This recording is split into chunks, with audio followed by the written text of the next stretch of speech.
Bom dia a todos. Com a graça do nosso Senhor Jesus Cristo, eu quero convidar a amada igreja para a leitura do Salmo 70.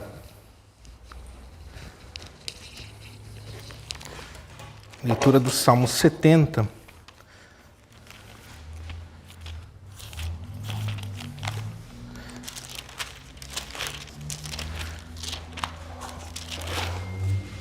Respondendo de forma positiva a convocação do Senhor para este culto. Salmo 70, Salmo de Davi. Praza-te, ó Deus, em livrar-me. Dá-te pressa, ó Senhor, em socorrer-me. Sejam envergonhados e cobertos de vexame os que me demandam a vida. Tornem atrás e cubram-se de ignomínia os que se comprazem no meu mal. Retrocedam por causa da sua ignomínia os que dizem, bem feito, bem feito. Folguem e em ti se rejubilem todos os que te buscam, e os que amam a tua salvação digam sempre, Deus seja magnificado. Eu sou pobre e necessitado. Ó Deus, apressa-te em valer-me, pois tu és o meu amparo e o meu libertador. Senhor, não te detenhas. Amém. Eu quero convidar a amada igreja que se coloquem todos em pé, aqueles que podem. Nós vamos louvar ao Senhor juntos, cantando o Salmo 70. Praza-te, ó Deus, em me livrar, ser pressuroso em me acudir. Tenha vergonha e confusão, quem minha vida quer tirar.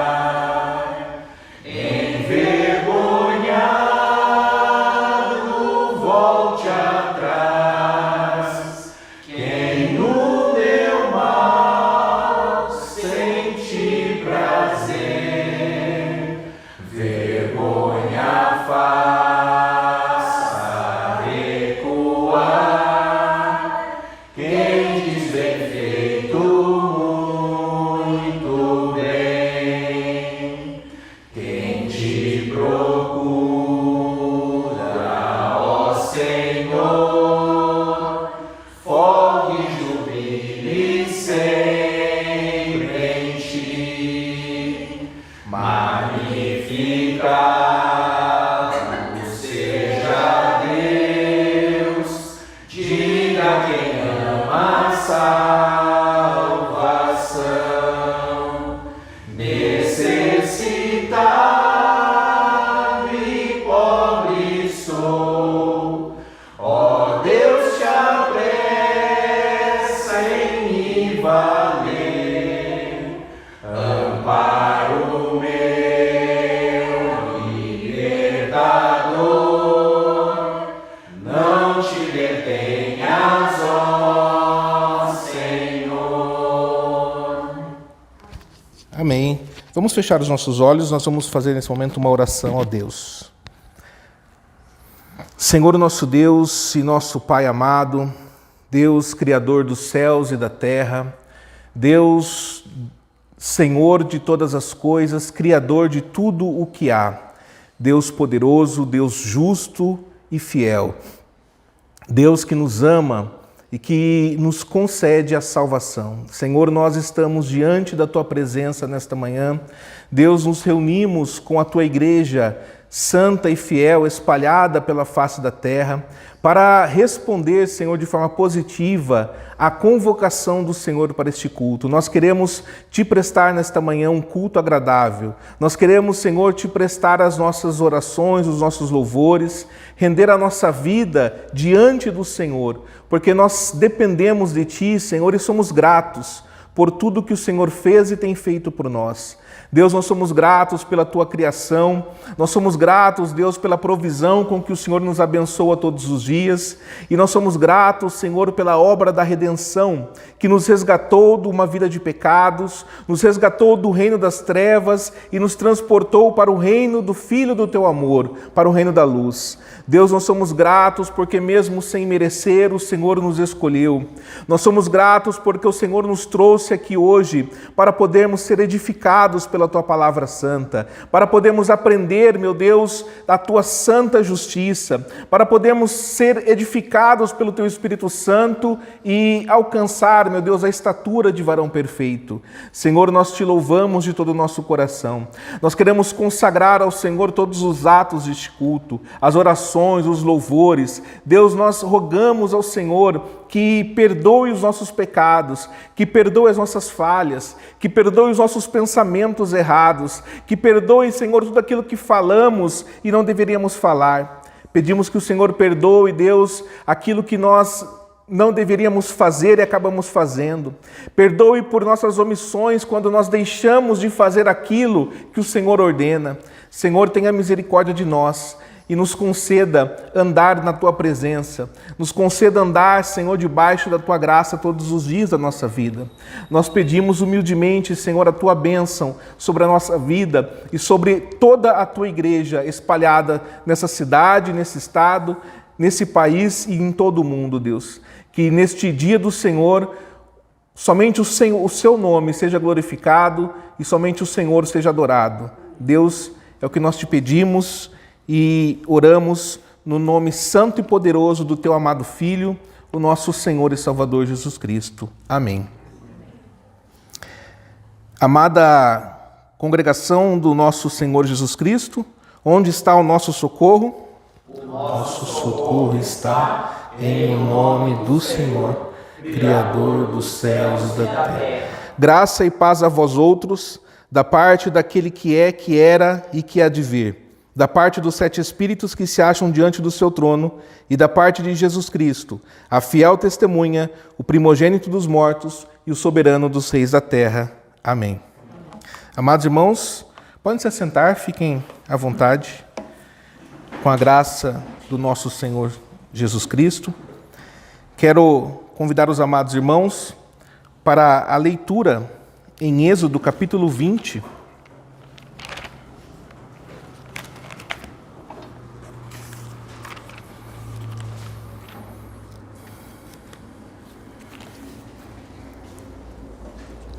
Êxodo capítulo 20.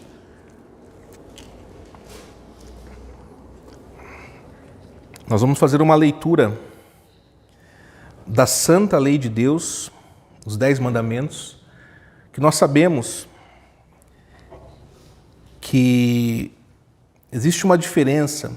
Inclusive essa semana eu estive participando de algumas conversas e algumas pessoas me procuraram pela nossa página no Instagram, questionando exatamente a diferença entre a lei de Deus, a lei santa dos 10 mandamentos e a lei mosaica. Nós vamos até, durante o sermão hoje, explorar um pouco essa diferença. A lei sacerdotal é uma lei que existiam muitos preceitos e que Jesus cumpriu essa lei.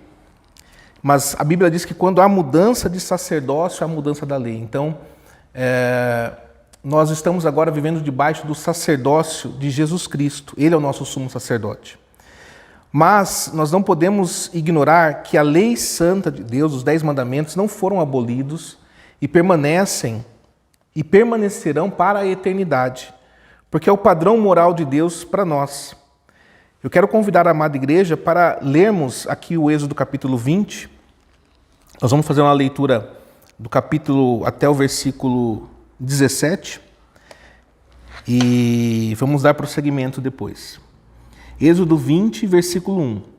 Então falou Deus todas estas palavras: Eu sou o Senhor teu Deus, que te tirei da terra do Egito, da casa da servidão.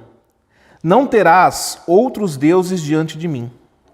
Não farás para ti imagem de escultura, nem semelhança alguma do que há em cima nos céus, nem embaixo na terra, nem nas águas debaixo da terra. Não as adorarás, nem lhes darás culto, porque eu sou o Senhor teu Deus, Deus zeloso, que visito a iniquidade dos pais nos filhos, até a 3ª e 4ª geração daqueles que me aborrecem. E faço misericórdia até 1000 gerações daqueles que me amam e guardam os meus mandamentos. Não tomarás o nome do Senhor teu Deus em vão, porque o Senhor não terá por inocente o que tomar o seu nome em vão. Lembra-te do dia de sábado para o santificar. 6 dias trabalharás e farás toda a tua obra. Mas o 7º dia é o sábado do Senhor teu Deus. Não farás nenhum trabalho, nem tu, nem o teu filho, nem a tua filha, nem o teu servo, nem a tua serva, nem o teu animal, nem o forasteiro das tuas portas para dentro. Porque em 6 dias fez o Senhor os céus e a terra, o mar e tudo o que neles há. E ao 7º dia descansou. Por isso o Senhor abençoou o dia de sábado e o santificou. Honra teu pai e tua mãe, para que se prolonguem os teus dias na terra que o Senhor teu Deus te dá. O 6º mandamento agora, não matarás. O 7º mandamento, não adulterarás. O 8º mandamento, não furtarás. 9º mandamento, não dirás falso testemunho contra o teu próximo. E o 10º mandamento, não cobiçarás a casa do teu próximo, não cobiçarás a mulher do teu próximo, nem o seu servo, nem a sua serva, nem o seu boi, nem o seu jumento, nem coisa alguma que pertença ao teu próximo. Amém. E agora eu quero ler com os irmãos o Catecismo de Heidelberg, o Dia do Senhor 41. Nós estamos aqui numa série de estudos sobre os 10 mandamentos. Na semana passada nós lemos e aprendemos sobre o 6º mandamento, não matarás. Nós vimos que o homicídio, ele não é simplesmente o fato de tirar a vida de alguém. Nós aprendemos que o homicídio ele se inicia no coração do homem, ele tem uma raiz, como todo pecado tem uma raiz. E agora no 7º mandamento, nós vamos ver que também existe, como todo pecado, uma raiz dentro do coração do homem. E que mesmo que a pessoa não consume o ato do adultério, é possível que a pessoa peque contra o 7º mandamento. Então, no Dia do Senhor 41, a pergunta 108 diz assim: o que nos ensina o 7º mandamento? A resposta: que toda impureza sexual é amaldiçoada por Deus. Por isso devemos abominá-la de todo o coração e viver de maneira pura e disciplinada, tanto dentro quanto fora do santo matrimônio. Pergunta 109. Nesse mandamento, Deus proíbe somente o adultério e pecados vergonhosos semelhantes? A resposta: não. Desde que somos corpo e alma, templos do Espírito Santo, é a vontade de Deus que nos conservemos puros e santos. Por isso ele proíbe todas as ações impuras, gesticulações, palavras, pensamentos, desejos e tudo aquilo que possa nos induzir à impureza. Irmãos, o sermão hoje não é um sermão especificamente sobre esse assunto do Dia do Senhor, mas nós vamos abordar mais alguns detalhes. Então, nós vamos fazer aqui uma breve explicação desse texto do Dia do Senhor 41. Eu quero convidar a igreja a abrir a sua Bíblia no livro de Deuteronômio, capítulo 22. Nós vamos fazer uma breve exposição aqui e depois nós vamos abordar com mais detalhes durante o sermão. Deuteronômio 22, versículo 22. Aqui nós estamos falando da lei de Moisés. Versículo 22. Se um homem for achado deitado com uma mulher que tem marido, então ambos morrerão. O homem que se deitou com a mulher e a mulher. Assim eliminarás o mal de Israel. E agora nós vamos ler em Mateus capítulo 5. Então nós vemos aqui, irmãos, a seriedade com que Deus trata o pecado do adultério. Era punido com a morte. E uma morte de apedrejamento.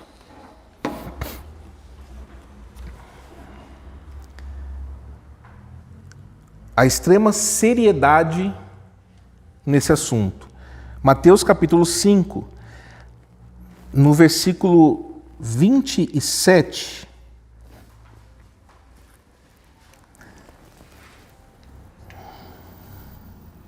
Olha que interessante.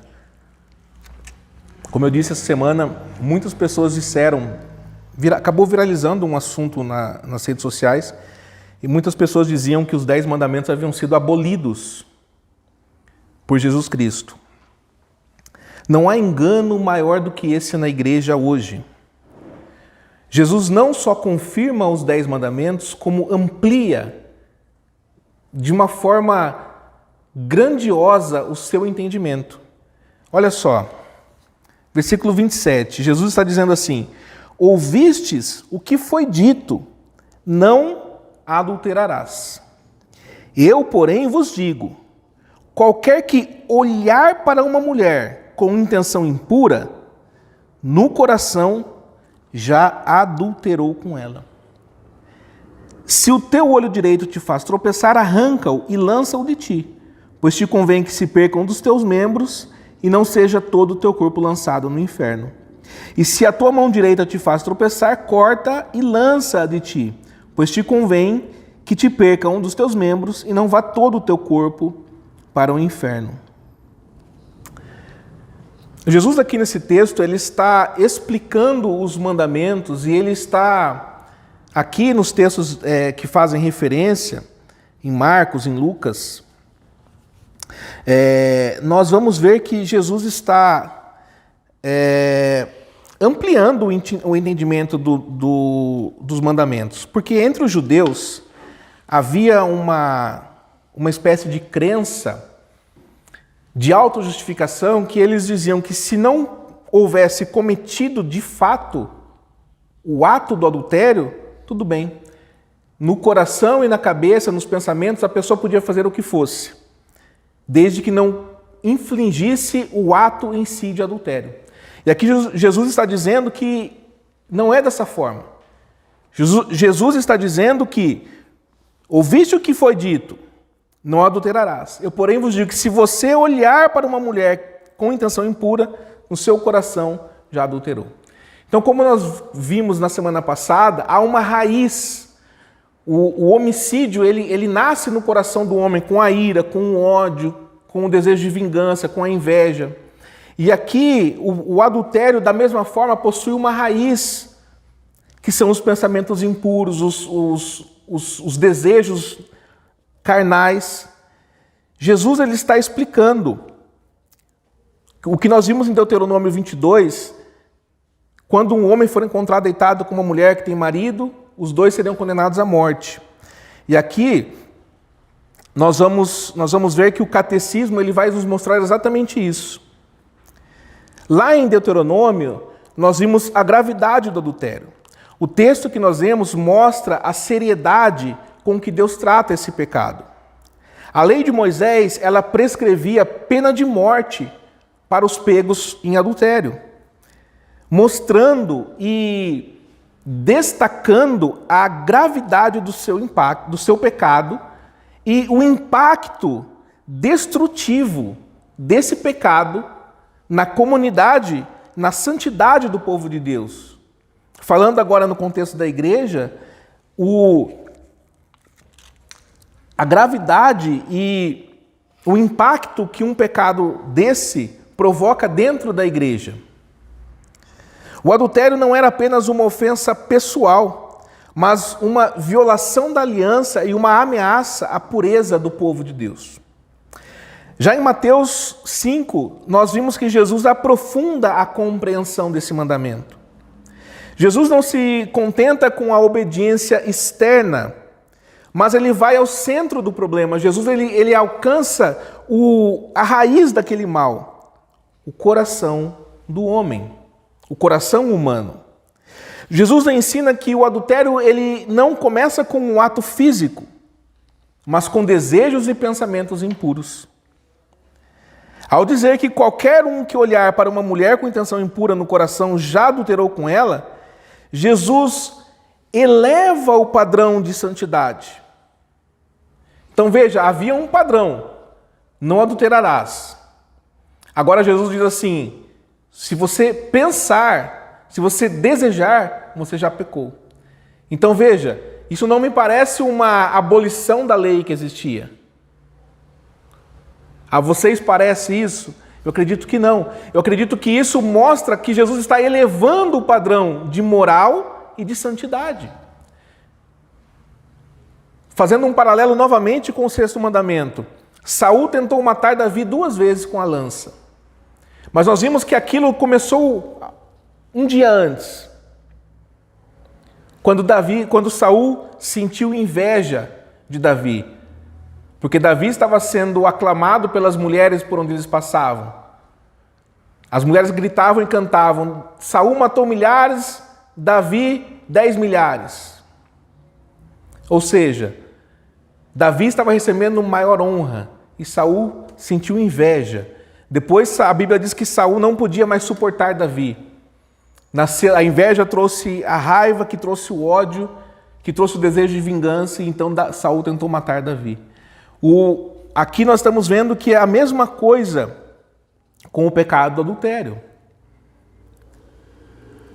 Muitas vezes o erro da igreja é exatamente esse, é olhar para os mandamentos e dizer, mas isso aqui não é para mim, porque eu não vou matar ninguém, eu nunca matei ninguém, imagina, eu não mato nenhuma mosca. Não, longe de mim cometer adultério. Mas muitas vezes, irmãos, nós estamos pecando já em nosso coração, em nossos pensamentos. Nós vimos que quando sentimos raiva ou ódio de alguém, ou até mesmo inveja, nós estamos cometendo homicídio contra aquela pessoa. E quando nós alimentamos pensamentos e desejos impuros, nós também estamos cometendo adultério. O Catecismo de Heidelberg, ele vai nos mostrar a santidade, o padrão de santidade que Jesus está dizendo aqui. O Dia do Senhor 41, ele reforça essa interpretação, destacando que Deus proíbe todos os atos impuros, pensamentos, desejos, tudo aquilo que possam levar ao pecado do adultério. Nós somos templos do Espírito Santo, e como templos do Espírito Santo, somos chamados a viver uma vida de pureza e de disciplina, refletindo a santidade de Deus em todos os aspectos, em tudo que nós fazemos, em tudo que nós pensamos, em tudo que nós falamos, em todas as áreas da nossa vida, tanto dentro do casamento como fora do casamento. Amados, nós devemos ser diligentes, nós devemos ter precaução em guardar os nossos corações e as nossas mentes, em guardar os corações e as mentes contra pensamentos e desejos impuros. Isso envolve evitar situações que possam nos tentar e buscar constantemente a ajuda do Espírito Santo para manter os nossos pensamentos puros. Eu repito sempre uma fala do John Piper: são 5 segundos que nós precisamos para vencer o pecado, para vencer a tentação. Naqueles 5 segundos em que surge um pensamento mau, um pensamento impuro, nos ajoelhamos e clamamos pela ajuda do Espírito Santo. Ele certamente nos ajuda. São 5 segundos. Se nós não fazemos isso, se nós alimentamos esse pensamento, certamente nós iremos pecar contra o Senhor. Pecar contra o Espírito Santo, pecar contra Deus, pecar contra o nosso próximo. E nós sabemos que o salário do pecado é a morte. Irmãos, nós precisamos valorizar e proteger o casamento. O casamento deve ser honrado e protegido como uma instituição divina. Isso inclui a fidelidade mútua, o amor e o respeito entre os cônjuges. A santidade não é apenas uma questão de evitar o pecado. A santidade não é apenas aquela ação de você viver evitando o erro. Não é apenas o aspecto negativo no sentido de evitar algo. Mas a santidade também é uma questão positiva, tem um aspecto positivo. Viver positivamente de acordo com a vontade de Deus. Viver buscando a Deus. Viver uma vida de oração. Uma vida de leitura da palavra de Deus, de estudo da palavra de Deus. As pessoas dizem seguir a Cristo, mas ignoram a sua palavra. Não tiram um momento do seu dia para se debruçar sobre as Escrituras e estudá-las. Não apenas pegando versículos isolados aqui e ali, mas de fato, hoje eu fazendo um estudo bíblico, eu vou estudar o texto de Mateus 5, então eu vou me debruçar sobre isso, eu vou estudar esse texto, eu vou entender o que Deus está falando aqui. Isso se aplica, amados irmãos, à nossa conduta, ao que nós fazemos, ao nosso modo de agir. Isso se aplica às nossas palavras e até mesmo à nossa forma de pensar e de desejar. Então, o sétimo mandamento, nós vamos olhar aqui que ele nos chama para uma vida de pureza e fidelidade, que vai muito além do simples ato de se abster do adultério.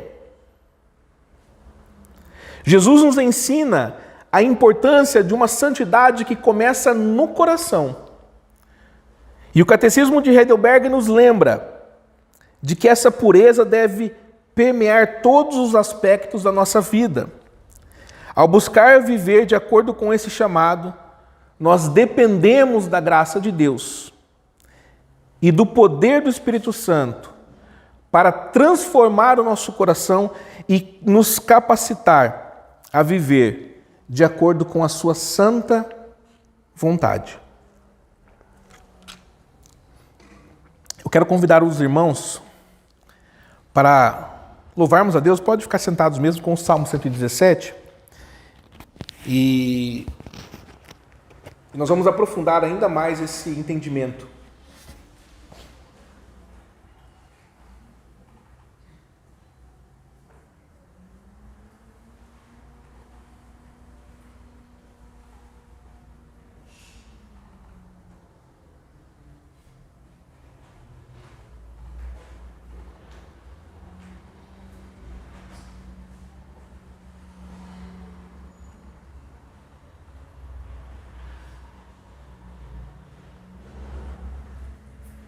Ao Senhor Deus rendei louvor, todos os povos adorai, dai louvores, ó gentios, porque muito grande é o seu favor, sua misericórdia em nós, do Senhor para sempre permanece. Aleluia.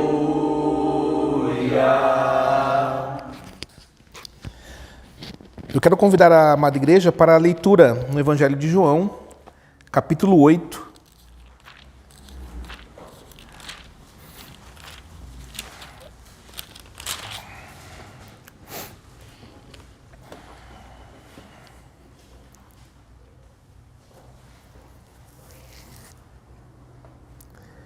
João capítulo 8, nós vamos ler do versículo 1 até o versículo 11. Jesus, entretanto, foi para o Monte das Oliveiras de madrugada. De madrugada voltou novamente para o templo, e todo o povo ia ter com ele. E assentado, os ensinava. Os escribas e fariseus trouxeram à sua presença uma mulher surpreendida em adultério. E fazendo-a ficar de pé no meio de todos, disseram a Jesus: Mestre, esta mulher foi apanhada em flagrante adultério. E na lei nos mandou Moisés que tais mulheres sejam apedrejadas. Tu, pois, que dizes? Isso diziam eles, tentando-o, para terem de que o acusar. Mas Jesus, inclinando-se, escrevia na terra com o dedo. Como insistissem na pergunta, Jesus se levantou e lhes disse: aquele que dentre vós estiver sem pecado, seja o primeiro que lhe atire a pedra. E tornando a inclinar-se, continuou a escrever no chão. Mas ouvindo eles esta resposta, e acusados pela própria consciência, foram se retirando um por um, a começar pelos mais velhos, até aos últimos, ficando só Jesus e a mulher no meio onde estava. Erguendo-se Jesus e não vendo a ninguém mais, além da mulher, perguntou-lhe: mulher, onde estão aqueles teus acusadores? Ninguém te condenou? Respondeu ela: Senhor, ninguém, Senhor. Então lhe disse Jesus: nem eu tampouco te condeno. Vai e não peques mais. Vamos fazer uma breve oração. Senhor Deus poderoso, Deus amado, nós estamos diante da Tua santa palavra, Senhor. E nós rogamos ao Teu Espírito Santo que não permita que as aves do céu roubem a semente que aqui está sendo lançada, Deus. Nós rogamos ao Teu Espírito Santo que essa palavra, ela seja como aquela semente que caiu na terra, no solo fértil. Que o nosso coração seja esse solo e que esta palavra, ela crie raízes dentro de nós e que ela produza frutos piedosos em nossas vidas. Senhor, que somente a Tua palavra seja ouvida neste lugar. Que somente a Tua voz tenha destaque e que somente o Teu Espírito Santo tenha liberdade. Que o Senhor cresça e nós diminuamos sempre. É o que nós te pedimos, no nome santo e poderoso do Teu amado Filho, o nosso Senhor e Salvador Jesus Cristo. Amém. Amada Igreja do nosso Senhor Jesus Cristo, hoje nós vamos meditar sobre uma das passagens mais impactantes aqui do Evangelho de João. O encontro de Jesus com uma mulher apanhada em adultério. Esta narrativa, esta história nos revela a profundidade daquilo que nós acabamos de considerar aqui no breve estudo do catecismo: a graça e a misericórdia. Assim como o chamado à santidade e ao arrependimento. Ao estudarmos esse texto, nós veremos como ele fala ao nosso coração sobre a natureza do perdão de Deus e a nossa resposta à graça que nós recebemos. Nós sabemos que graça é aquele favor imerecido. Então nós já nos despimos de todo orgulho, porque nós sabemos que isso aqui Deus nos concede hoje, não porque nós merecemos, mas porque a Ele aprouve fazer assim. Nós lemos aqui o texto de João capítulo 8, e para entendermos plenamente esse episódio, é importante nós tentarmos visualizar o cenário do que aconteceu. Jesus ele havia passado a noite no Monte das Oliveiras. O Monte das Oliveiras era um lugar de oração. Jesus ele estava ali orando num lugar de oração e ainda de madrugada ele se dirige ao templo.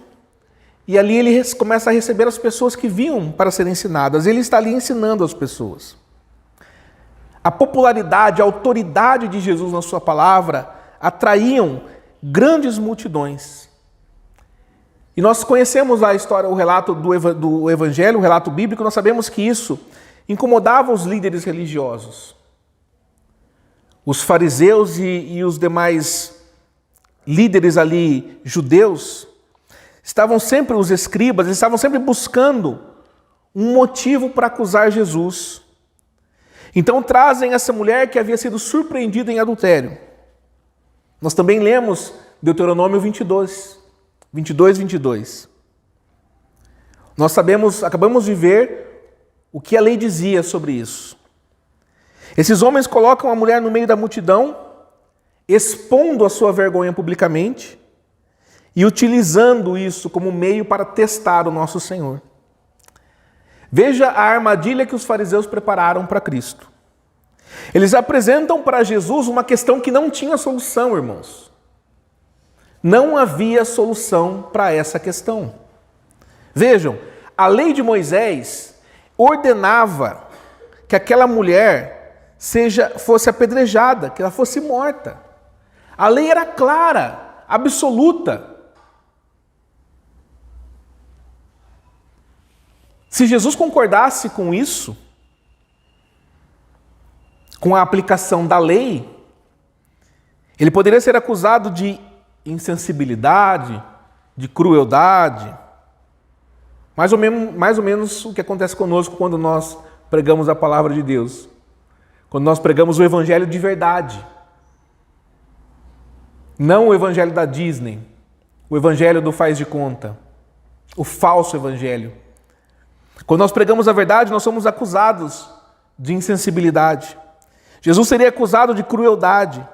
Outra coisa, Jesus também entraria em conflito com as autoridades romanas.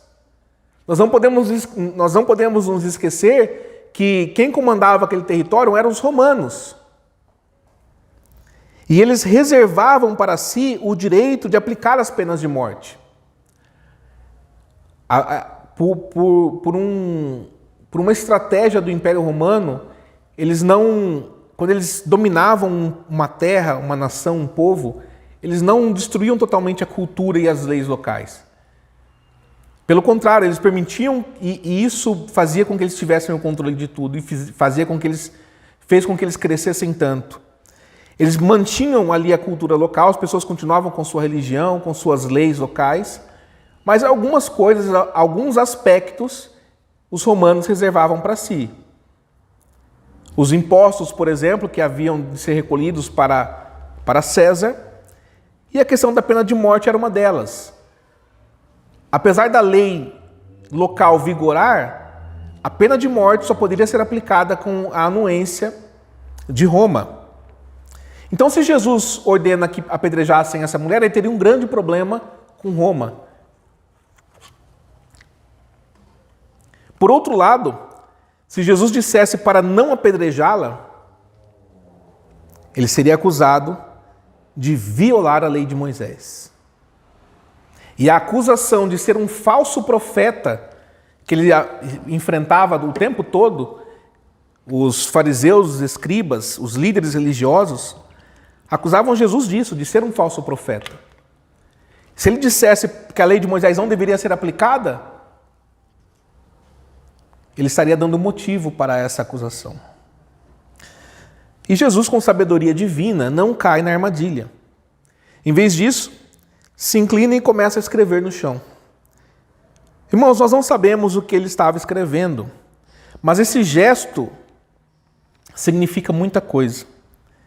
Demonstra calma e sabedoria, e uma disposição, uma capacidade de não se deixar manipular pela pressão dos fariseus.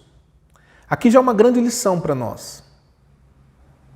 De não nos deixarmos manipular pela pressão que nós sofremos deste mundo, dos conceitos deste mundo. Quando finalmente Jesus responde, as suas palavras são um golpe devastador na hipocrisia dos acusadores. Aquele que dentre vós estiver sem pecado, seja o primeiro que lhe atire a pedra. Esta resposta, ela é tanto desarmadora quanto convictiva. Ela possui uma convicção extremamente forte. Jesus, ele não nega a lei. Ele não diz que a lei não deve ser aplicada. Mas ele aponta para a necessidade do autoexame e o reconhecimento da própria pecaminosidade cada acusador, confrontado pela sua própria consciência, começa a sair um por um. E olha o detalhe, começando pelos mais velhos. Os mais velhos provavelmente tinham mais consciência das suas falhas ao longo da vida. E certamente também tinham mais falhas ao longo da vida. Um a um se retiram. E finalmente Jesus se encontra sós com a mulher. Mulher, onde estão aqueles teus acusadores? Ninguém te condenou? Ninguém, mestre, ninguém, Senhor. Nem eu tampouco te condeno. Vai e não peques mais. Esta resposta demonstra a essência do Evangelho. Jesus, sendo o único sem pecado, ele tinha o direito de condenar aquela mulher. Mas ele escolhe mostrar misericórdia. Ele não minimiza o pecado. Vejam, ele não minimiza o pecado. Ele não diz que aquilo não tem importância. Ele não diz assim, não se preocupe com isso. Ei, não se preocupe com isso. Isso não tem importância. Ele não diz para ela, olha, Deus odeia o pecado, mas ama o pecador. Jesus não falou isso para ela. Jesus não falou para ela assim, não tem problema. Deus é amor. Eu sou amor. Ele chama aquela mulher a viver em santidade. Ele diz assim para ela, vai e não peques mais.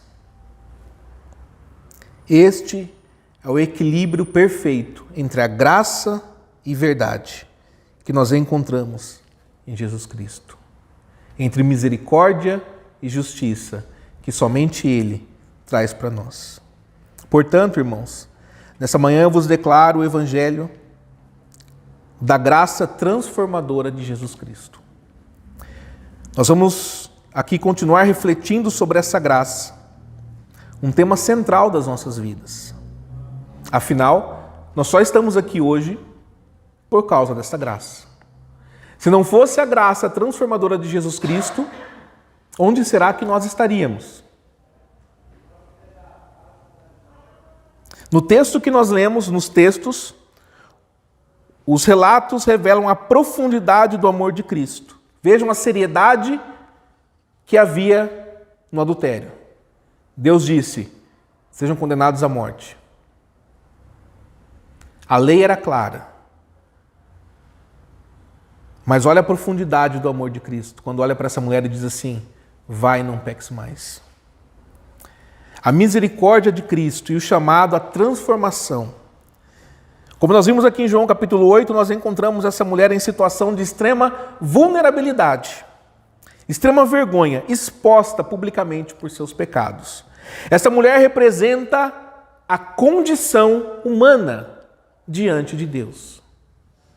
Essa mulher representa todos nós diante do Senhor. Pecadores, transgressores da palavra de Deus. Assim é a humanidade.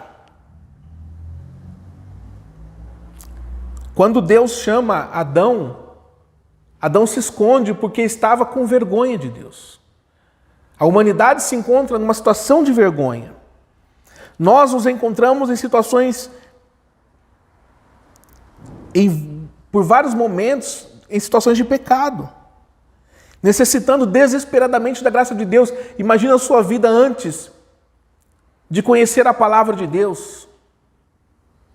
Imagina a sua vida depois de conhecer a palavra de Deus. Ainda assim, a diferença que havia antes de conhecer a Cristo e hoje.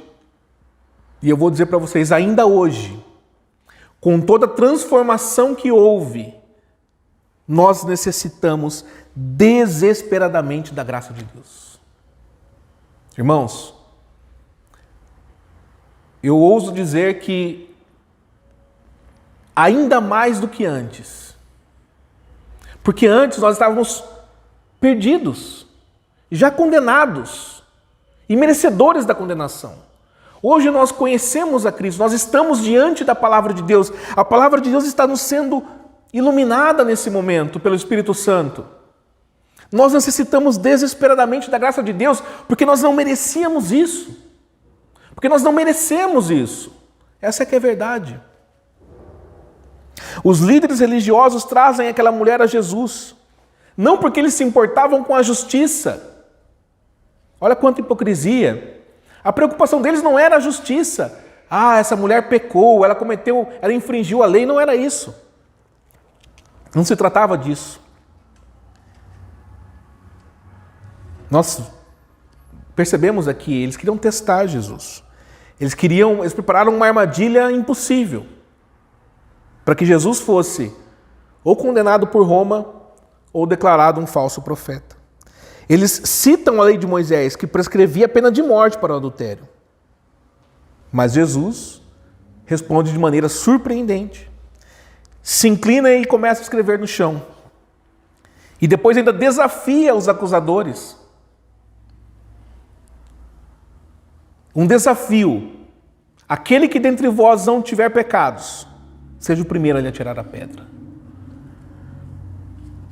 Jesus aqui revela e demonstra toda a hipocrisia daqueles homens. E aponta uma verdade profunda. E que nós, irmãos, nós não podemos cair no engano, no erro de ignorar essa verdade. Em Romanos 3:23 nós lemos que todos pecaram e carecem da glória de Deus. Todos nós. A justiça de Deus não ignora o pecado, mas a resposta de Jesus nos mostra que a misericórdia triunfa sobre o julgamento, como diz Tiago 2,13. Após os acusadores se retirarem, Jesus se dirige à mulher com uma declaração de graça. Nem eu tampouco te condeno. Vai, não peques mais. Amados irmãos, Jesus não apenas perdoa aquela mulher, mas também chama ela para uma nova vida. Jesus diz para ela, vai e não peques mais. Está direcionando ela para uma vida de santidade. Essa é a essência da graça transformadora de Jesus.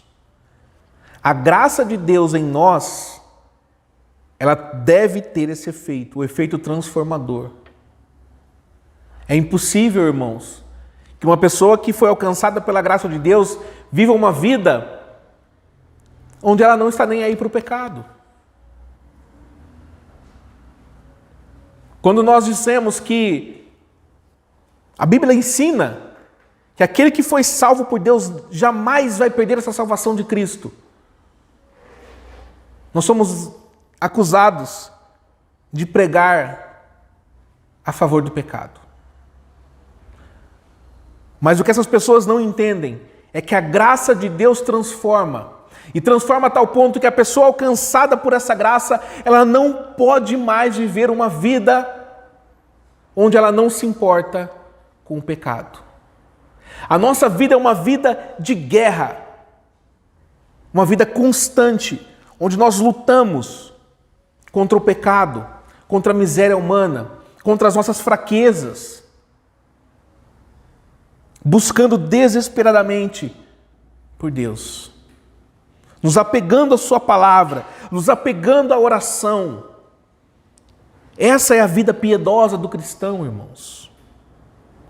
Ele nos encontra em nosso pecado, nos perdoa e nos chama a viver uma vida transformada.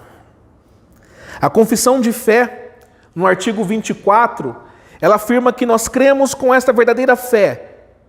Cremos que esta verdadeira fé, sendo produzida no homem, pela pregação da santa palavra de Deus e pelo Espírito Santo, o regenera e o faz um novo homem, fazendo viver uma vida nova e libertando da escravidão do pecado. A graça de Jesus não é apenas um perdão passivo, mas um poder ativo que nos transforma e nos liberta. É essa transformação que nós estamos aqui buscando aprofundar hoje. Queridos irmãos, a graça de Jesus nos chama para viver uma vida de santidade. E a santidade é uma marca distintiva da vida cristã. Em 1 Pedro capítulo 1, versículo 15 e 16, nós somos exortados.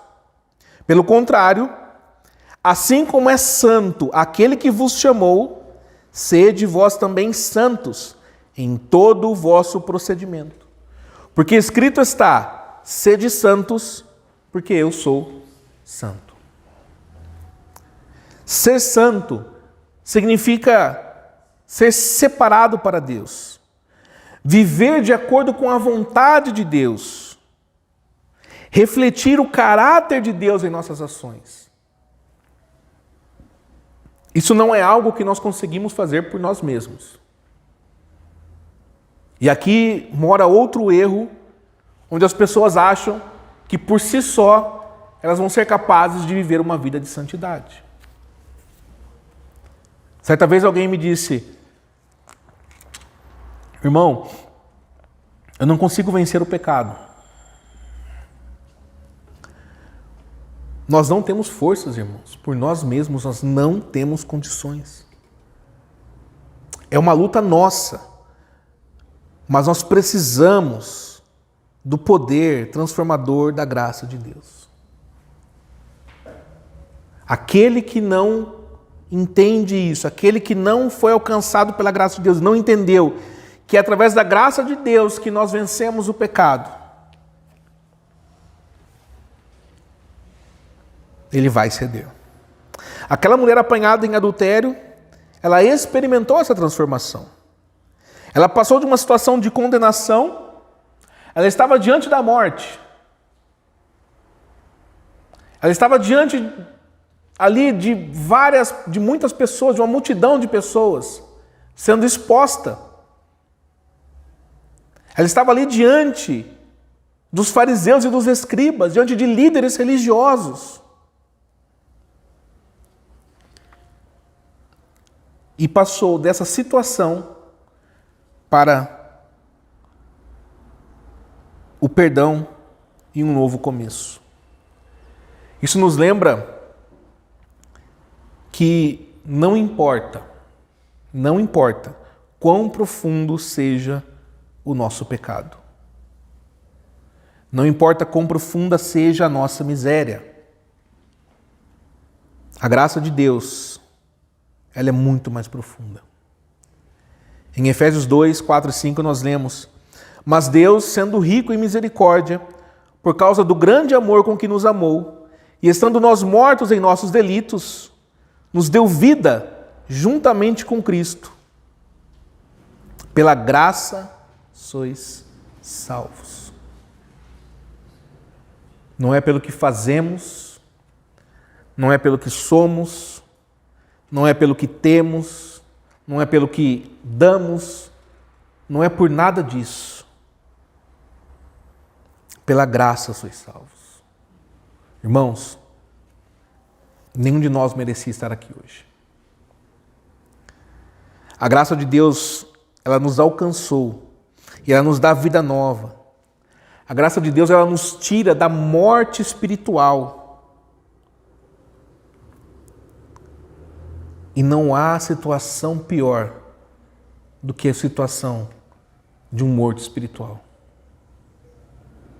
Não há situação pior, amados irmãos, do que uma pessoa que está morta espiritualmente. E a graça de Deus nos tira dessa situação e nos coloca em um caminho de santidade e justiça. Veja, nós temos que trilhar esse caminho, nós temos que percorrer esse caminho. E como nós fazemos isso? Como nós podemos aplicar essa verdade em nossas vidas? Primeiro, nós devemos reconhecer a nossa necessidade desesperada da graça de Deus. Nós precisamos desesperadamente da graça de Deus. Todos nós, sem exceção nenhuma, todos nós dependemos inteiramente da misericórdia de Deus.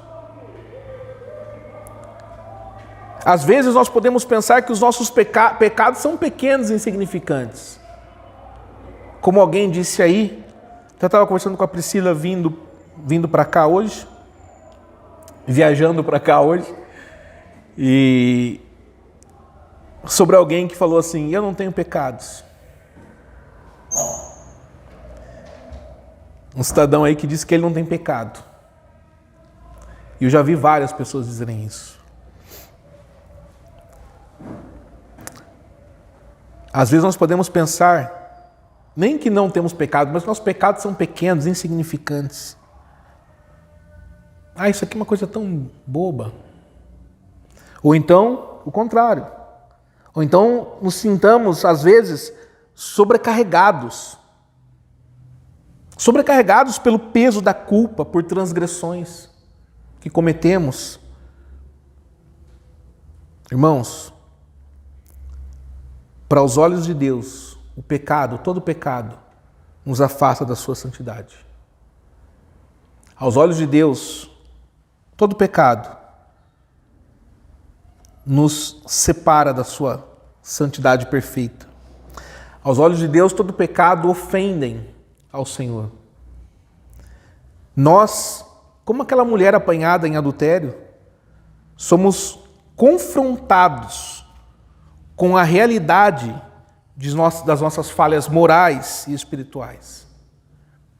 E quando que nós somos confrontados? Quando nós estamos diante da palavra de Deus. Por nós mesmos, nós não nos condenaríamos. Nós sempre iríamos buscar algo para justificar os nossos erros.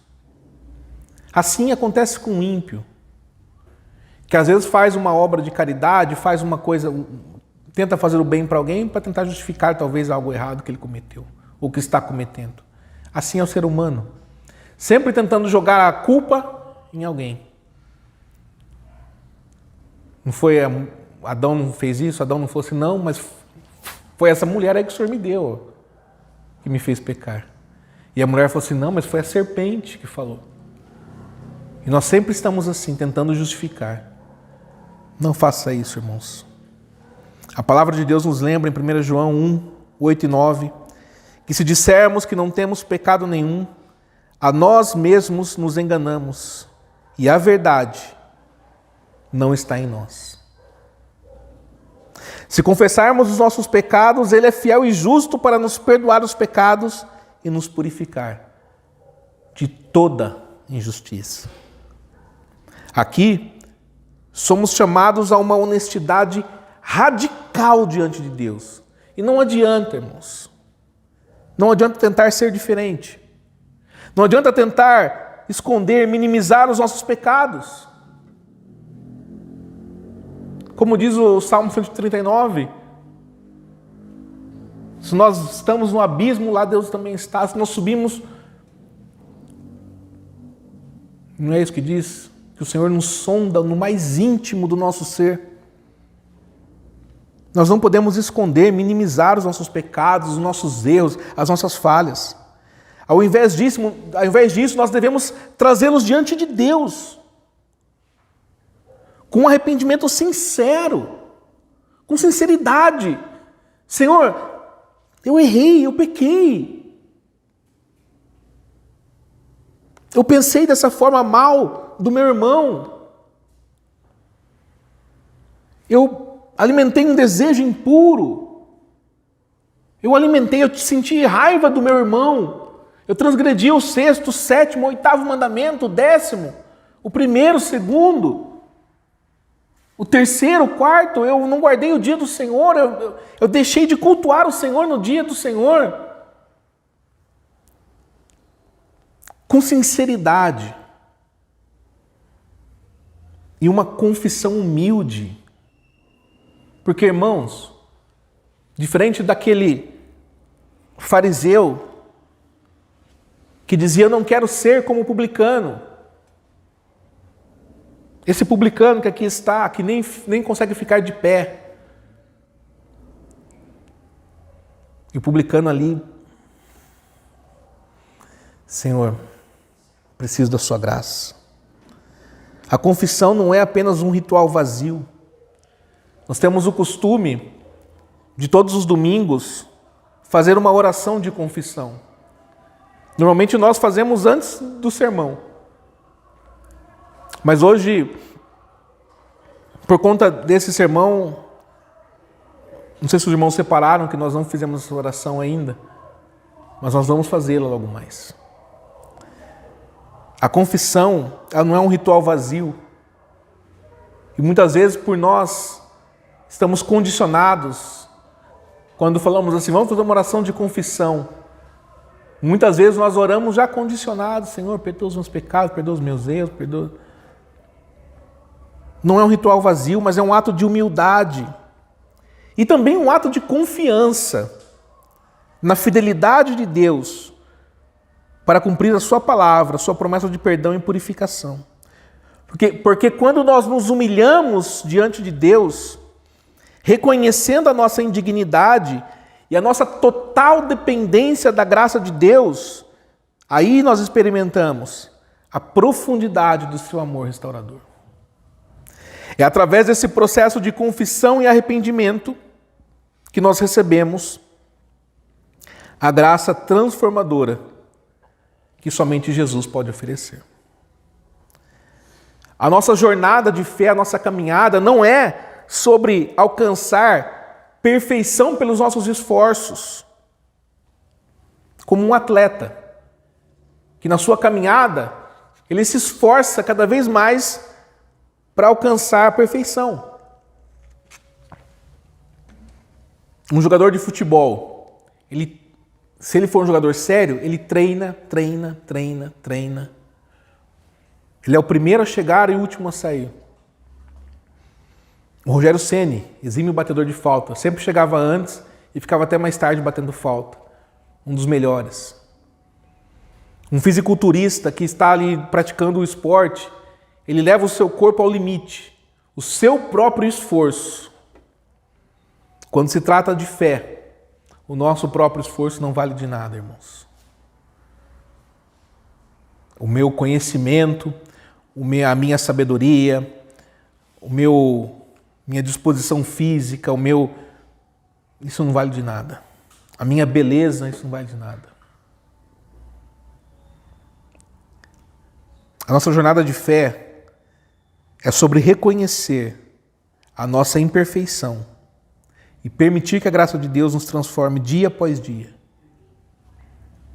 Assim como aquela mulher, nós somos chamados a deixar de lado nossas defesas e justificações.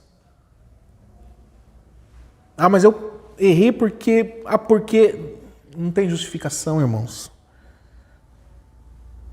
Nós precisamos receber livremente o perdão que Jesus nos oferece hoje. Ele nos convida a um relacionamento íntimo e restaurador, onde a sua graça superabundante cobre os nossos pecados e nos capacita a viver em santidade diante dele. Segundo, também é crucial que nós entendamos que a mesma graça que recebemos, estendamos a mesma graça que nós recebemos aos outros.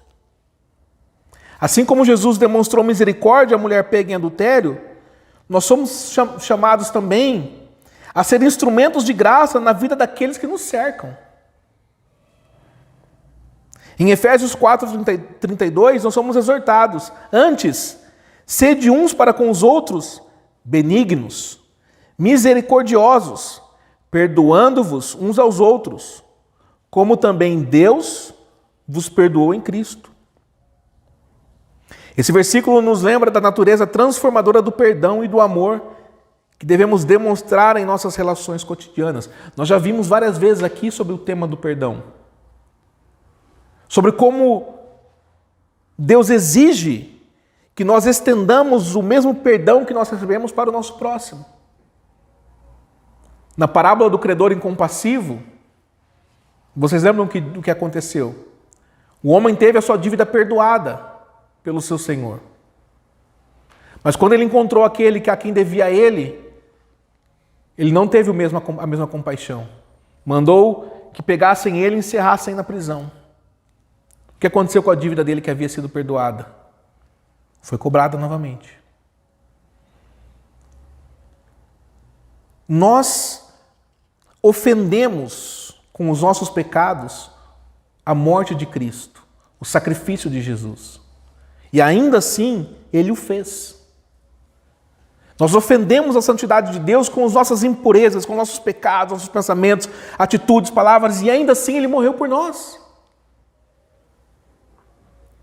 Que grande perdão é esse? Tivemos uma dívida de bilhões perdoada e não perdoamos aqui uma mixaria que alguém deve a nós. Que transgressão é essa que alguém fez contra você tão grande que você não pode perdoar? É maior do que a transgressão que você cometeu? Ao invés de adotar uma postura de julgamento e condenação, devemos seguir o exemplo de Cristo, cuja graça superabundante nos alcançou, apesar das nossas falhas. Em vez de apontar dedos, sejamos rápidos em perdoar e mostrar compaixão. Isso não apenas restaura os relacionamentos, mas também reflete a obra redentora de Cristo em nossa vida.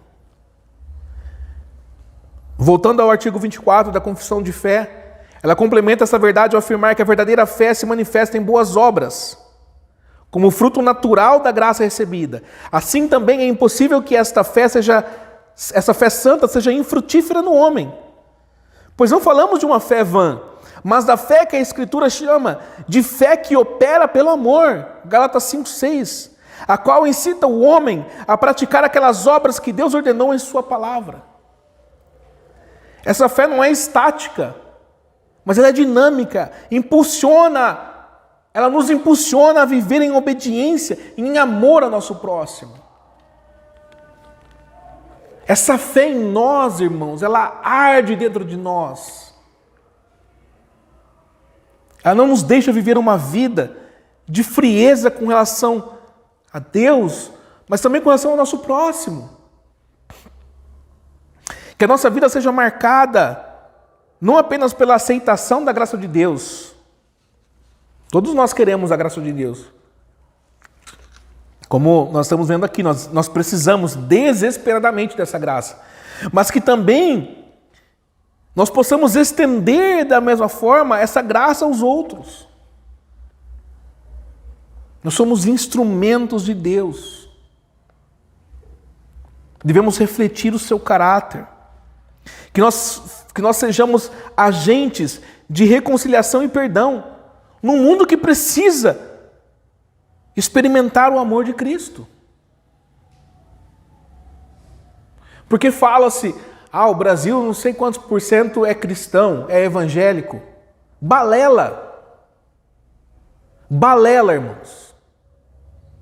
A maioria é cristã, não é cristã. A maioria evangélica não é. A maioria dos que estão se dizendo cristãos evangélicos, filhos de Deus, não são. Porque se fossem, demonstrariam o amor de Deus e a palavra de Deus. E esse país seria diferente. Se aqueles que se dizem cristãos praticassem a palavra de Deus como ela ordena, esse país seria diferente.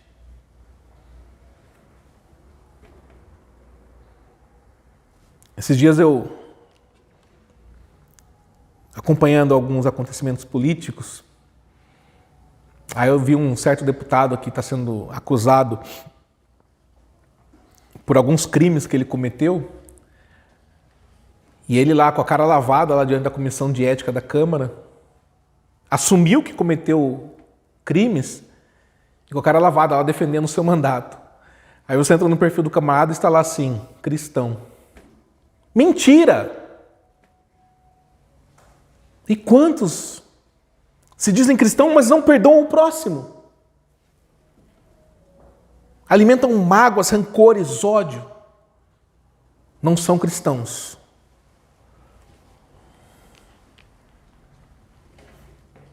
E eu vou dizer mais, nem tentam ser. Nem tentam. Irmãos, que a nossa vida seja uma vida onde nós não só recebemos essa graça, mas onde nós somos agentes dessa graça.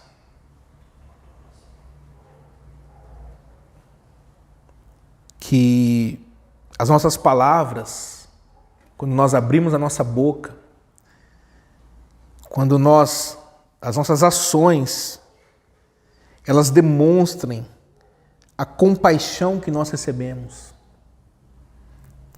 convidando todos aqueles que estão ao nosso redor a conhecerem a liberdade e a esperança que nós encontramos em Jesus Cristo, nosso Salvador. Irmãos, que essa nossa vida seja uma vida em que as pessoas olhem para nós e reconheçam a piedade de Cristo no nosso falar, no nosso agir, no trato diário. E por último, é fundamental que nós vivamos uma vida transformada diante dessa graça. O chamado de Jesus para aquela mulher pega em adultério foi: vai e não peques mais. Esse chamado ecoa até os dias de hoje. É um imperativo para todos nós. Jesus não diz para assim: vai e se esforce para não pecar mais, vai e tente não pecar, vai e se der não peque, vai e não peques mais. Irmãos, faça um voto com Deus. Eu não vou cometer os mesmos pecados novamente, Senhor. Posso até errar, obviamente que todos nós erramos. Mas chega de viver repetindo os mesmos erros. É um imperativo, vai e não peques mais. Não é um pedido, não é uma sugestão. A graça que nós recebemos, ela não deve ser vista como uma licença para continuar no pecado. Deus é tão amoroso. E mais uma vez, a gente fica olhando para as pessoas, aí as pessoas falam assim: porque no céu, ou quando eu for para o céu, eu vejo e falo assim: Senhor, as pessoas têm uma crença de que se elas tentarem serem boas, elas terão salvação. Mas, irmãos, é pela graça de Deus. É uma vida de santidade, uma vida de busca. É uma vida... Não é uma licença para continuar no pecado, mas é um incentivo para vivermos uma vida santa, uma vida comprometida com Cristo. Jesus, a palavra de Deus, ela compara a igreja como a noiva, comprometida com o noivo. Nós somos comprometidos de fato com Cristo? Estamos de fato nesse relacionamento sério, comprometido? A igreja deve estar. Em Tito 2, 11 e 12, somos lembrados da natureza educativa da graça de Deus. Porquanto a graça de Deus se manifestou salvadora a todos os homens, educando-nos para que, renegadas a impiedade e as paixões mundanas, vivamos no presente século, sensata, justa e piedosamente. A graça não apenas nos salva, mas também nos ensina a abandonar os padrões impiedosos deste mundo e a vivermos de forma sábia, justa, piedosa diante de Deus. A santidade não é apenas uma opção pessoal, não é uma escolha, não é uma escolha de vida. Não é só uma escolha que nós fazemos como uma opção. Agora eu vou virar membro de uma igreja. Agora eu vou frequentar tal igreja. Não é uma opção.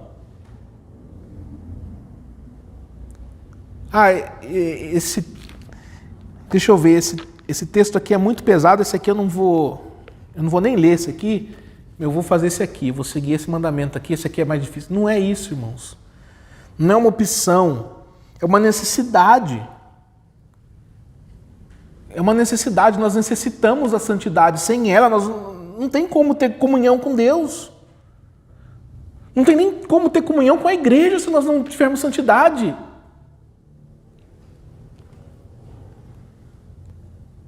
Hebreus 12:14, segui a paz com todos e a santificação, sem a qual ninguém verá o Senhor. A santidade é essencial para a nossa capacidade de experimentar a presença de Deus. Eu não sinto a presença de Deus. Primeiro, a presença de Deus não é emoção. A presença de Deus em nós não é uma emoção simples, como muitas pessoas se enganam. Se eu não chorar, eu não senti a presença de Deus. A presença de Deus em nós é uma certeza dentro de nós, que arde, viva dentro de nós. Ele nos deu o Espírito Santo para habitar em nós. Isso é a presença de Deus.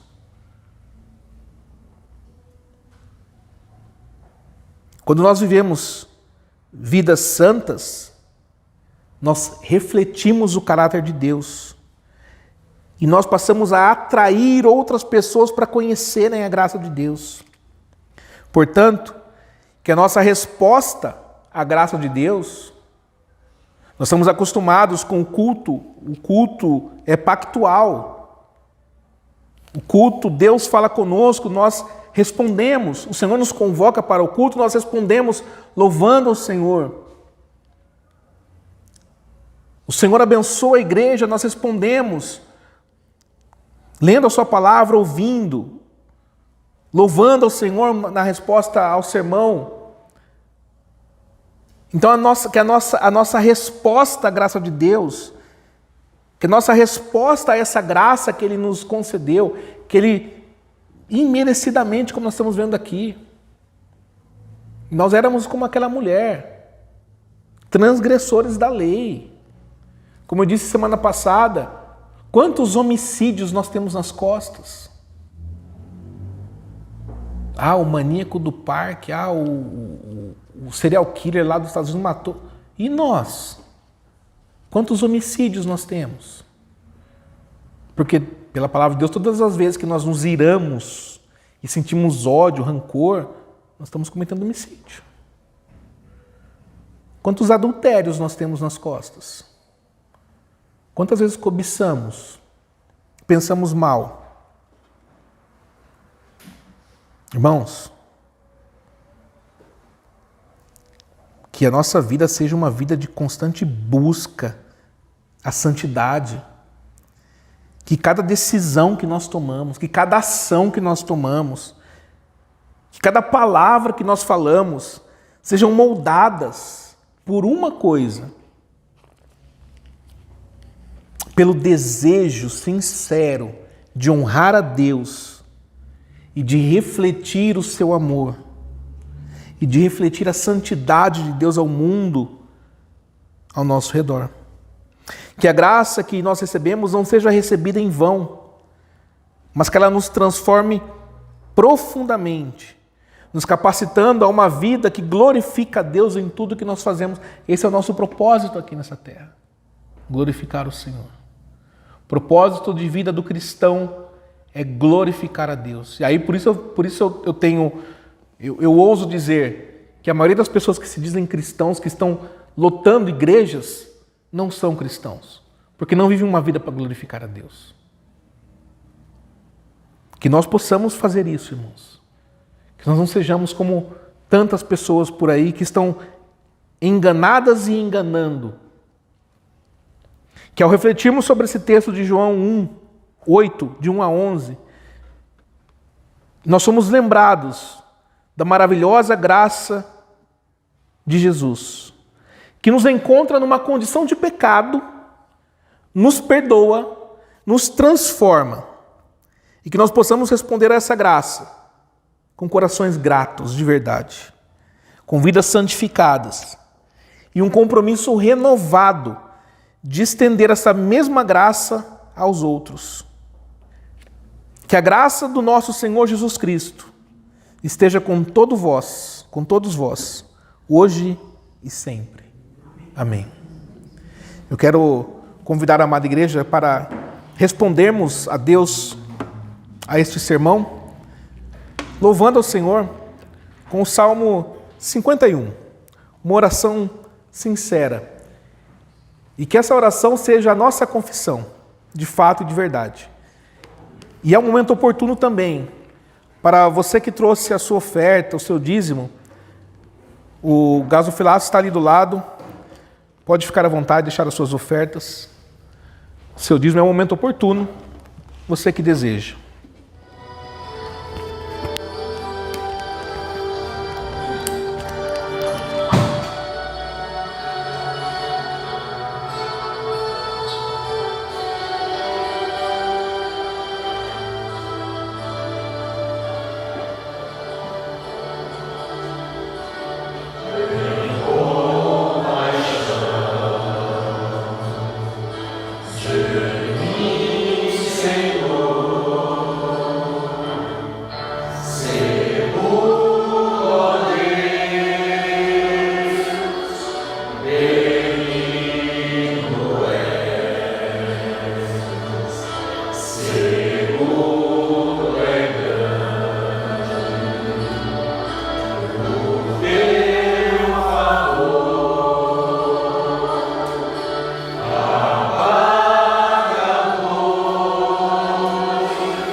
Amém. E que belíssima oração é essa de Davi, irmãos. Como nós vimos aqui, ele ora a Deus com sinceridade, reconhecendo que errou mesmo, sem justificativa, e clamando a Deus o seu perdão. Que nós possamos viver uma vida dessa forma. Eu quero convidá-los a uma oração nesse momento. Nesse primeiro momento, pode fazer uma oração silenciosa mesmo. Se você deseja confessar a Deus algum pecado e que você identifica e diz, realmente eu preciso, silenciosamente, ninguém precisa ouvir. É entre você e Deus nesse momento. Curve a sua cabeça, feche os seus olhos e ore ao Senhor. Senhor Deus poderoso, Deus amado, Deus infinito em misericórdia, em amor. Deus, nós pecamos, Senhor. Transgredimos a Tua palavra, a Tua santa lei. Reconhecemos o quão falhos e miseráveis nós somos. Como Davi, neste salmo, nessa oração que ele fez ao Senhor, nós também queremos reconhecer que somos de fato pecadores, transgressores, mas que nós confiamos na Tua palavra, Senhor, e nos apegamos à Tua graça, Deus. Graça essa que fez com que o Teu Filho amado viesse a esse mundo, se despisse da sua glória de ser Deus, assumisse um corpo humano, de carne, sofresse em nosso lugar, um homem de dores, como diz a Tua palavra, e que sofreu não só como se fosse pouca coisa, o sofrimento físico de uma terrível morte, o que já foi terrível, Senhor. Mas mais ainda do que isso, do que esse terrível sofrimento, sentir o peso e o castigo de Deus, toda a ira do Senhor contra o pecado, ira que era destinada a nós, mas que estava sobre Ele. Senhor, nós nos apegamos a essa graça maravilhosa, profunda, incompreensível, Senhor, incompreensível para o nosso entendimento humano, um amor tão grande assim. Nós nos apegamos a essa misericórdia para pedir ao Senhor perdão sinceramente, Deus. Perdão pelos nossos pecados, falhas, pelas fraquezas, pelas vezes em que nós deixamos de agir como cristãos, como seguidores de Cristo, em que nós não estendemos a graça que recebemos ao nosso próximo, Deus. Perdão, Senhor. E rogamos que o Senhor nos ajude, que o Teu Espírito Santo nos conduza, nos dando forças, nos dirigindo em nossas orações, porque de nós mesmos, nem orar nós conseguimos, Deus. De nós mesmos, nem orar ao Senhor nós podemos. É o Teu Espírito Santo que nos conduz. De nós mesmos, nós abrimos a Bíblia e nós não temos capacidade nenhuma de discernir, porque as coisas espirituais se discernem espiritualmente. É pelo Teu Espírito Santo que nós temos a palavra iluminada. É o Teu Espírito Santo que nos fortalece, que nos guia até aquele grande dia que há de vir, Senhor. Onde certamente nós seremos achados entre os santos eleitos do Senhor, ó Deus. Pai, nós somos gratos ao Senhor e vimos com corações gratos hoje por essa graça maravilhosa. nos ajude a estendê-la aos nossos irmãos, aos nossos próximos, em nosso lar, no nosso trabalho, na escola, em tudo que fizermos, que tudo que falarmos seja para glorificar o Senhor, ó Deus. Deus poderoso, Deus amado, nós rogamos neste momento ao Senhor, pedindo a Tua bênção sobre a nossa vida. Rogamos ao Senhor pedindo, Deus, que se for da Tua vontade curar os enfermos que há em nosso meio, que se for da Tua vontade, Senhor, curar aqueles que estão doentes, que não puderam estar aqui hoje. Pedimos que o Senhor alcance a todos com Tua graça e misericórdia, com refrigério. Deus, rogamos ao Senhor pela vida dos nossos irmãos que têm sofrido perseguições por amor do Teu nome. Não só aqui na nossa cidade, no nosso país, onde ainda temos certa liberdade, Deus, mas aqueles que estão espalhados pelo mundo, no dia de hoje, no dia do Senhor, muitas vezes sem poder se reunir para cultuar o Senhor, ou se reunindo às escondidas. Alcance-os, Deus. Alcance os que estão sendo tentados, oprimidos, os que estão passando por momentos de dificuldade. Alcance os nossos irmãos que talvez nesse momento nem saibam o que fazer, Deus, por uma situação tão difícil que têm enfrentado. Oramos por eles. Oramos pelos nossos irmãos que ainda não foram alcançados pela Tua graça, os Teus santos eleitos que ainda não foram alcançados, Deus. Nós pedimos que o Senhor acrescente esses irmãos e irmãs à Igreja Santa. Pedimos ao Senhor e rogamos ajuda para que possamos seguir, Deus, pregando o verdadeiro Evangelho de Cristo, pregando a Palavra de Deus, que possamos ter condições, Senhor, de continuar pregando sem medo de sermos cerceados ou calados. Nos dê condições, Deus, de continuar pregando a palavra do Senhor sem sermos proibidos.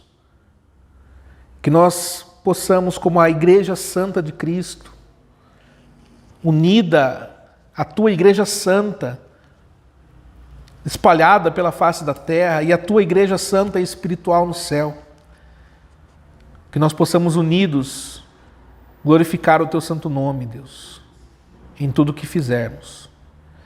Nós pedimos a Tua bênção sobre essa cidade, sobre essa nação. Pedimos que o Senhor nos conduza sempre debaixo da Tua palavra, nos ajudando na nossa caminhada de fé. Deus, nessa caminhada com a Tua graça tão grandiosa e imerecida, mas que nos transforma e que a cada dia nós sejamos aperfeiçoados no poder do Teu amor, Senhor. Deus, conduz o Teu povo em paz, em segurança, debaixo da Tua proteção. Abençoe a semana, abençoe o trabalho, os estudos, abençoe tudo que essa pessoa fizer, meu Deus. Que o Senhor esteja à frente e que tudo seja para glorificar o Senhor. Deus, nós entregamos em Tuas mãos a nossa casa, a nossa família, nossas vidas e louvamos ao Senhor, gratos, porque o Senhor nos amou primeiro, Deus. Senhor, assim nós Te oramos e agradecemos de todo o nosso coração, no nome santo e poderoso do Teu amado Filho, o nosso Senhor e Salvador, Jesus Cristo. Amém. Eu quero convidar o pastor Messias para impetrar a bênção apostólica sobre a igreja e estará encerrado o culto. Convido os irmãos que se coloquem em pé. Recebam a bênção, irmãos. Que a graça do nosso Senhor Jesus Cristo, o amor do Deus Pai e a comunhão e as consolações do Espírito Santo sejam sobre vós, agora e para todos sempre. Amém e amém. Amém. Encerrado.